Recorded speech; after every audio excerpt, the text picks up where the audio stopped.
Here I am, in the place to be. Mr. K&B, you can't fuck with me. Extra sexy, extraordinary. Palms are hairy, your mama pop. What up, y'all? It's K&B, the Sexy Ninja, in the place to be for a Paper Saber universe. And this is the new... No, this isn't the New World podcast. What am I thinking? It's the Sexy Ninja Cast. I got my brain on the wrestling. But today, I'm on my way trying to go through this commute on the freeway to go see Blue Beetle. I will say this. I miss Harkins being right up the hill from me before they moved. It was like 10 minutes tops. Like, you can get to the theater like that. And I was like, okay, cool. You know, I'm meeting Doug and everybody. I'm meeting Doug and everybody. And we're going to go see Blue Beetle at 12:15 at Harkins. And Sin 1 or Sin XL, whatever they want to call themselves. I'm trying not to be late, but I'm excited about Blue Beetle. More or less just for the fact of, like, I'm wondering, is this the start of the new direction for DC? You know, is this where we're going to start laying the eggs and the foundation of what to expect? And I already see the things like saying, like, oh, it's a flop, DC's flop, don't see it, blah, blah. And it's kind of funny, we're in these days now where we're talking about flops and box office and stuff like that. I never let the box office determine if I'm going to see a movie like Avatar. I walked out of Avatar because I was like, this is bullshit. Like, you know, but that movie grossed to $1 billion and everyone's like, oh my God, you know, this and that. I was like, I couldn't even tell you what the first movie's about. I probably could. It's just Native American history with blue people and their hair and stuff like that. So, but it's just funny now we're living in this day and age of where people talk about the box office like it's a review of the film itself. I'm hearing nothing but good things, but as I say that, I heard nothing but fantastic things as well for The Flash. I've come to enjoy The Flash a little bit more. You know, I've come to like my term to the terms and agreement with myself. Like, it's not the greatest movie. It's not a great movie. It's a fun, complicated mess of a movie. You know, and I love these DC characters so much, and they've been trying so hard to get it off the ground, trying to get this DC universe in action, you know, with Zack Snyder's out, and now we got James Gunn in, he's holding the baton, and we have Wonder Woman. I was reading that they're in talks of trying to keep Gal Gadot's Wonder Woman alive, you know, make her transition a thing within this new DC universe that they're trying to build. I believe Gods and Monsters is the first phase, if you will, or chapter 1, and what James Gunn has planned and everything like that. So it's going to be interesting, and Blue Beetle is a part of that. So I'm on my way right now to the theater, and I'm like, man, come on. Let me just get to that one exit that hits 4th Street, then I'm a zooming, baby. I'm a zooming, but no, I don't know what's going on. And I also, too, there's traffic down in Phoenix, and everybody down in that area. I am so sorry. Some poor soul wants to jump off a bridge or something like that, and he got everybody caught up in traffic down there. Hopefully he's okay and the police do their thing. Hopefully I know everyone's probably late to work and stuff like that. I was seeing people like cruise across mediums and stuff like that. I was like, damn. But let me get back to Blue Beetle. So this podcast is going to be lasting up to right when I go get out of the car and go see Blue Beetle, and then you're going to get my initial reaction afterwards. And if you're hearing cars and all that around, I am on the freeway, I am driving, and we've done this before. And what's funny is I'm going to drop a podcast for it too. I saw Aquaman again. I've only seen that movie. I would say really this will be my second viewing, like willingly to put it on. So, and I've come to more conclusions with that movie and my thoughts about that movie. So that podcast is on the way. But Blue Beetle is one of those characters that I really love, and I'm hoping we get a Booster Gold reference, because I know that's part of James Gunn's next wave of films and his Superman film, Superman Legacy and everything like that. And we're getting a new Batman. And, you know, I wish, you know, it's funny too, it's like Marvel now is in a weird, stale checkmate with its own self. You know, I didn't even watch Secret Invasion, but I read everything and I saw all the spoilers and stuff like that. And it just really got to the point where, like, I don't care. I don't want to see this show. And hearing that Rhodey is a Skrull this whole time since probably Civil War, and it was just like, what? Well, you know, I'm just going to keep watching the films. I'll still be watching the films, but it's at the point now, I don't even think they know where they're going with this. There's so much content out there for Marvel. It's kind of like, all right, I'm done. Can we have the same problem with DC? No, we can't have a bunch of content. No, because Warner Brothers keeps on trying to like mix their hands into the pot and stuff like that. It's like Aquaman 2. You know, the reshoots, the third or fourth reshoots for this movie, them having a Michael Keaton Batman, them having a Ben Affleck's Batman, then going back and be like, oh, take him out. James, like, I'm not gonna have a promise of any Batman of any sorts inside my universe because we got a new Batman on the way, and it's by the guy that directed the Flash movies and stuff like that. So it's a new era. And it's like, I keep thinking of how it's going to look. And I will say new DC content stuff that I really enjoyed is My Adventures with Superman. Oh, I'm in love with that show. I believe it's episode 8 I just watched. It's a part 1 of 2. And it's getting a little spicy. You know, a General Lane. They keep calling him the General. Like, oh, it's the General, and stuff like that. But I just really like this take on Superman. I really do. You know, he's not I'm Clark Kent and I am doing the good thing for the truth, justice, and the American way or anything like that. He's still trying to learn his powers. Like on this past episode, he barely got the super hearing thing going on. He's freaking out about it. And he has these emotions with Lois, and he's trying to be with Lois because they're just interns at the Daily Planet. And I'm like, if James Gunn can give me this and in his Superman movie, I'm all fucking for it. You know, we tried to do the dark edge of Man of Steel, and I love that movie. I love Man of Steel, but with My Adventures of Superman, I cannot stress enough that it's an anime that's on HBO Max or Max or whatever you want to call it nowadays. It is such a fun show. It's a high recommendation. I think I did the first 2 episodes, a podcast review for it. I cannot speak any higher, you know, for My Adventures with Superman. It's such a great show. I'm trying to catch up on Harley Quinn as well. That's been a fun ride. I remember when Harley Quinn dropped and there was the DC Universe app. I missed that app. You want to know why I missed that app? Because it was like a one-stop shop for your DC fix. You know, it was like, oh, cool, you got the movies and shows and this and that, and you also got the comic books to read alongside, you know, and it was such a helpful thing, because they'd be thinking like, wait, I don't remember that. Oh, yeah, how's that? Then I would go back, let's turn on the DC Universe app, and there you go, bada bing, bada boom, you know, and it's like the WWE Network app. I missed that app as well, because when a pay-per-view ended, you got the automatic replay. Now on Peacock, you got to at least wait an hour before they give you back the playback. And it's fine. It's fine. Whatever. But I really do miss the DC Universe app. And I'm hoping it turns out well. And I hope this movie, Blue Beetle, does semi-well. I heard it etched out Barbie and whatnot. Here I go talking about box office. But still, that's a thing amongst fans now. It's like, oh, them box office numbers. Indiana Jones is the most expensive. It failed because of that. You know, that's what determined its outcome was But I heard nothing but good things about the Dial of Destiny.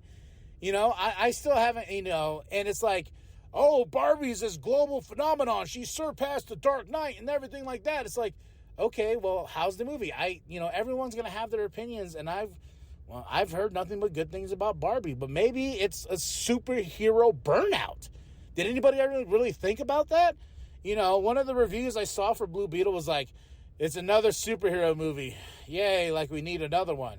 People are going to get tired of these movies, and I am not getting tired of these movies, because I've been waiting for years and years for these movies, or just the idea of getting this much content on stuff that I grew up loving. Because there was a time, like I'm looking at a Batman signal on a car right in front of me. There was a time when you didn't let your nerd flag fly because you get your ass kicked or you get picked on for some stupid reason. Now you can let that nerd flag fly high and proud, baby. You know, I can tell people like, goddamn right, I'm a Star Wars fan for life, do or die. You know, it's much more acceptable now, and I'm okay with that, but I think the general public is like, all right, shit, who's this now? Who's this Deadpool blue-looking fella? He's not Deadpool, he's from DC. Well, is that part of Marvel? No, you know, and Marvel owned the game for so freaking long that I feel like that's why everyone's like, yeah. And my wife, she's honestly on a superhero burnout. Because when she heard that Taika Waititi's going to possibly do a Thor 5, she was like, he doesn't need another movie. I was like, maybe it's Jane. Maybe she comes back, you know. And she's like, fuck Jane. I'm like, whoa. I want to see Jane back as Thor. You know how excited I was in Love and Thunder? And I love that movie. Love and Thunder. I know it wasn't really, it's like most of these movies in Phase 4 or whatever, I really enjoyed. Wakanda Forever, heartbreaking, and it just made you like take a step back and realize, you know, family. Then you got Love and Thunder, where, you know, you have him and Jane, and, you know, Jane dies in the end. I think that movie's really great. Fuck Ant-Man Quantumania. What else do we have in this phase? Doctor Strange. I love that movie just because it's all Sam Raimi. It's like Sam Raimi's like, I'm back. And I just got done watching Spider-Man 2 before going to the movies here at Harkins. And I love the end so much, you know, that especially when New York embraces Peter, they pick him up and you got that great shot and they're like, hey, man, we ain't going to tell nobody. Your mask is off and stuff like that. We ain't going to tell nobody. It's going to be fine, you know. And the city embracing Spider-Man. And then when Harry finds out that Peter is Spider-Man, he gets pissed. He's like, you killed my father. You killed him. And he's like, I know, but dude, it's not the time. And what did you give Doc Ock? Oh, fuck. Dude. Your dad's dead, I get it, but son of a bitch. This man's about to turn this city inside out, and you're mad about your dad, who wasn't really a great dad to you to begin with, but all of a sudden, now he's daddy of the year. But my favorite moment is right at the end, is when MJ steps away and she's not going to get married because she wants to pick Peter. She wants to make her own choice and everything like that. And she leaves, and then you have J. Jonah Jameson's like, I can't remember her name, call blah, blah, blah. And his wife's like, the caterer? Yeah, tell her not to open the caviar. Great timing on that man. And, you know, I remember when he got cast as Jim Gordon, I was like, fuck yeah. And we only saw him once. Once again, the DC universe and all the potential that it could have brought us, and happiness and joy, especially with the Batman Ben Affleck movie. Hold on. I'm getting off fucking track. My favorite part of Spider-Man 2, there's a lot of favorite parts, but my favorite part is the very end, when she makes her choice. She goes to Peter and tells him, like, hey, I love you. Go get him, Tiger. I'm with you. It's me and you, boo. You know, ride or die. And then as he hears the radio go off, there's some crime going on. He's like, and he takes off and he goes, does swings, and, you know, he's like, yeah, I got my bitch. Woo! And then MJ just like, she's looking out. He didn't say that, but MJ's looking out, and she just has that look of like, I'm happy, or am I happy? What the fuck did I just do? You know, and then we fade to black. Was it really a convincing, like, oh my God, I'm with the man I love? It was like, I just made a quick choice and probably ditch some security with the other guy, but I'm in love with Peter, or am I not? That's why the third movie's so wonky in the sense of the Sam Raimi movies and stuff like that. So, and up to Batman, you know, now we got several Batmans. We got the Matt Reeves Batman still on ice for now. You know, rumors are coming out that it's going to be Clayface. There's even talks of Mr. Freeze. I like the Clayface idea. It gives us something new with the character. something new cinematically. And I was like, a Clayface in a Matt Reeves type of universe? That sounds awesome. You know, I want to see, and what's funny is I really want to see the aftermath of what happened with the first, the Batman. You know, Gotham's underwater, you know, people are looting, the city's getting worse, you know, at every moment, and he's going to try to, and this Batman finally, like, took a new lease on life and understood, like, it's not all about vengeance, you know, there's some compromise that has to happen with himself as a character and dealing with Alfred and everything, because he's such a moody bitch throughout the whole movie, you know. So that's exciting, you know. There's still some DC content that I'm really excited about, and I am excited about Blue Beetle. I am very excited. Oh, look at these bikers. You know, bikers get away with so much on the road. They could just like, we're just going to jump on the lane on the side. You know, if I jumped on that lane, the cop's going to be like, roo, roo, roo, get your brown ass down, sir. I was like, I just want to see Blue Beetle. Oh, yep, shock him. I just wanted to see Blue Beetle. You know, then I get arrested just because I was like, I'm just trying to get to a movie, officer. I'm just trying to get to a movie. But all right, I'm going to catch you on the flip side. I'm going to go into the theater, and then as soon as I come out and get in the car, start cruising back, we're going to talk about Blue Beetle. All right, y'all. That's it. That's all. Catch you in a second. 2 hours later. Oh, man. I just got out of the Blue Beetle. I fucking love that movie so much. I got teared up. I got the feels. I got to think of my family, the Reyes and everything like that. Oh man, that was I felt so many emotions because I understand the family aspect of this movie and everything like that. Like I have a big family, and like we're really close and bonded together. And you know, I don't know, man. Like, damn, this is a great movie. Like it was formulaic to a point. It felt very 80s. It felt like you know, your typical superhero movie, but the family is what makes it work with Hami. And you know what's funny is like they play on his name too, because when he goes and tries to meet Jenny, who gives him the scarab, they go Jamie. He goes, it's actually Hami. You know, Hami Reyes and stuff like that. No real spoilers right here, man. Just because I think this movie is 100%. You got to see it.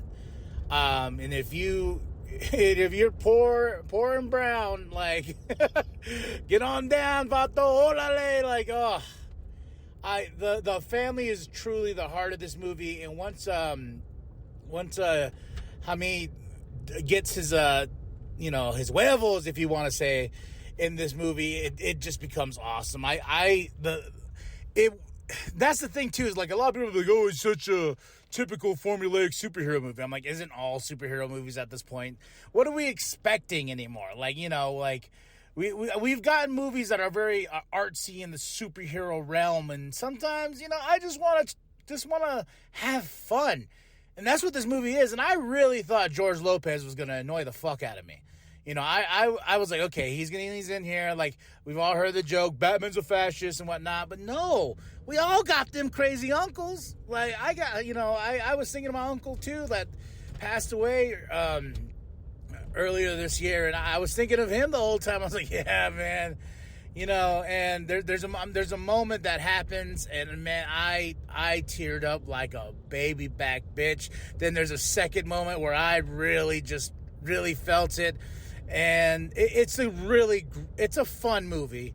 The motive of the story is family, because the main guy keeps telling him, he's like, your family is your weakness, you know. And am I saying, like, is it like Shakespeare? No, it's just telling one simple story. And that's what I miss about movies. Everyone has to be smarter than the other inside a movie, you know. Like, I like a good smart movie too. I saw Asteroid City, and you know, that's not many people's cup of tea and stuff like that. I like a story where it's like, okay, here's your motivation, and we get Hami from point A to point B, and you build upon that. And once his family is threatened in any aspect, you know, he takes it upon himself, you know. And at first, when we got the Jenny character, I was like, she's, you know, Cord and whatnot, and Ted Cord. his daughter and stuff like that. I was just like, okay, she's gonna be like the most of these characters that are in this, gives him the scarab and everything like this. But no, she was actually really, really good. The whole cast was great. Nana was the shit, man. His family was Hamid's family, man. All I gotta say is the Reyes are awesome, and that's what really, really makes this movie for me. All the superhero stuff is cool. But all it comes down to is the Reyes family and everything they go through the struggles. We all understand. This isn't a spoiler, but the movie starts off with Hamid coming back home, and then he finds out his dad is sick, and finds out that they lost some things while he was gone and stuff like that, and and he tries to take it upon himself to help his family. And there's a lot of cool little DC Easter eggs in here. We missed the movie by 5 minutes, so I missed the first 5 minutes. So before I jumped on and did this review, I asked my brother, I was like, what happened in the first 5 minutes? Before the credits showing, he's like, the scarabs are flying. I got in there right when Hamid was coming down, and he was, to see his family and whatnot. And my brother goes, oh, well, you're going to get mad. I was like, why am I going to get mad? He goes, well, there's a Green Lantern ring that hits one of the scarabs off and stuff like that. I was like, what the fuck? What? What? So I was like willing to turn around and walk back up there and be like, hey, I will give you another $12 to go see this movie again. I will watch it again because I loved it that much, and I want to see that Green Lantern ring, man. They've been teasing me, and I don't care. I need a good tease right now, and I felt all the feels. So go check out Blue Beetle, man. Box office flop or fucking not, it doesn't matter. Just go out and watch a movie to escape this crazy world, And I heard somebody in the theater was like, oh, I can see why this flopped. Why?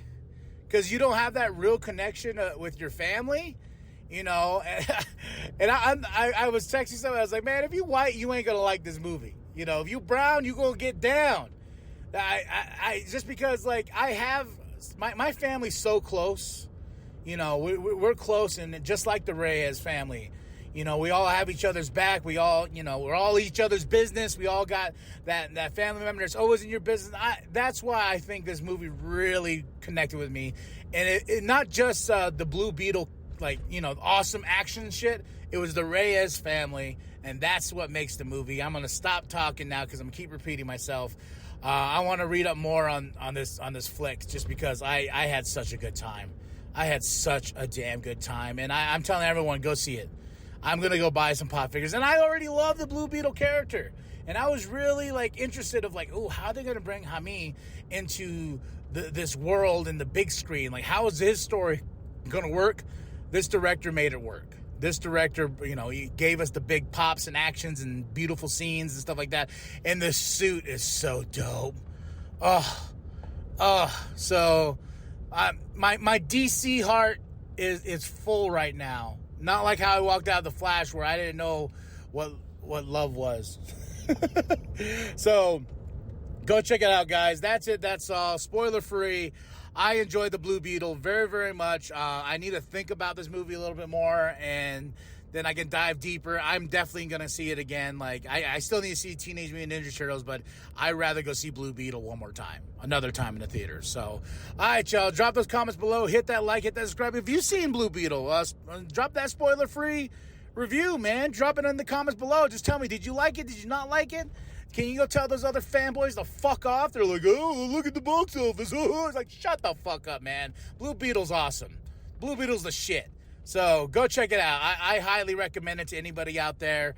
It's a fun movie. It's a superhero movie. The formula is there. I don't care. It's the Reyes family that makes the movie the movie. So, all right, y'all. Now I'm back in traffic, and I got buses. I got everything getting in my way, so...